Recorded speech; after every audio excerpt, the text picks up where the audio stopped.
আরশি খাতুনকে কথা বলবার জন্য বিনীতভাবে অনুরোধ করছি।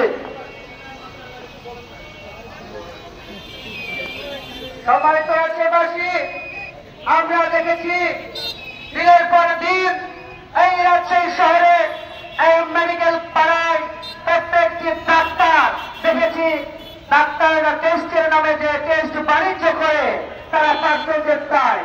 আমরা পেপারে দেখেছি, ইসলামীতে দেখেছি, ল্যাবেইনে দেখেছি, এরকম প্রত্যেকটি নামে বেনামে যতগুলো ক্লিনিক রয়েছে, হাসপাতাল রয়েছে আমরা দেখি প্রতিদিন, সেখানে রোগী ধরা তাদেররা মেডিকেল থেকে সেই ক্লিনিকগুলোতে পাঠানো হয় এবং সেই পার্সেন্টেজ ডাক্তারেরা খায়। কেন?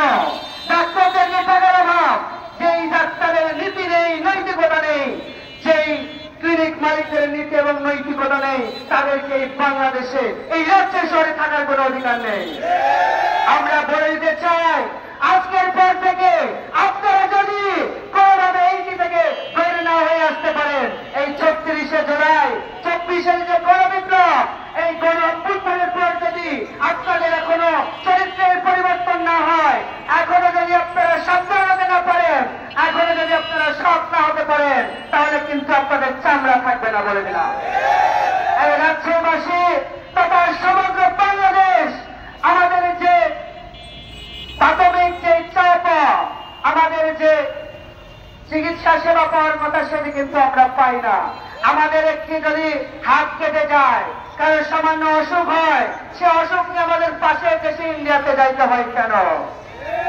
যে ইন্ডিয়াতে গেলে একজন রোগী, একজন ডাক্তারের ফি, রাজশাহী শহরে একজন ডাক্তারের ফি ৮০০ থেকে ১০০০ টাকা, কোন কোন ডাক্তারের ফি ১২০০ টাকা, এবং এক সপ্তাহের ব্যবধানে যদি দ্বিতীয়বার সেই ডাক্তারের চেম্বারে যাওয়া হয়, আবারও তাকে সে ১০০ টাকা ফি দিতে হয়।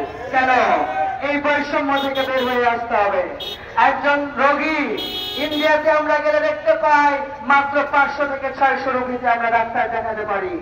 আমরা আমাদের এই বাংলাদেশে তথা এই রাজশাহী শহরে আমরা দেখি আমাদের এত এত ডাক্তার, এত এত প্রাইভেট ক্লিনিক, এত এত প্রাইভেট চেম্বার, তারপরে কেন আমাদেরকে ডাক্তারদের ভিজিট বেশি দিতে হবে?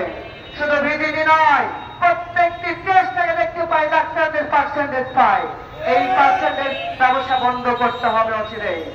আপনি যদি পারেন এই বাংলার এই গ্রাম থেকে যে উঠে আসা রোগীদের আপনারা যে রক্ত চুষে খাচ্ছেন, এইটি থেকে আপনাদেরকে বের হয়ে আসতে হবে এবং আমাদের যে চিকিৎসা সেবা সেটি সঠিক এবং সুস্থভাবে দিতে হবে। সম্মানিত রাজ্যবাসী, এই পর্যায়ে কথা বলবার জন্য বিনীতভাবে অনুরোধ করছি রাসেল। আসসালামু আলাইকুম।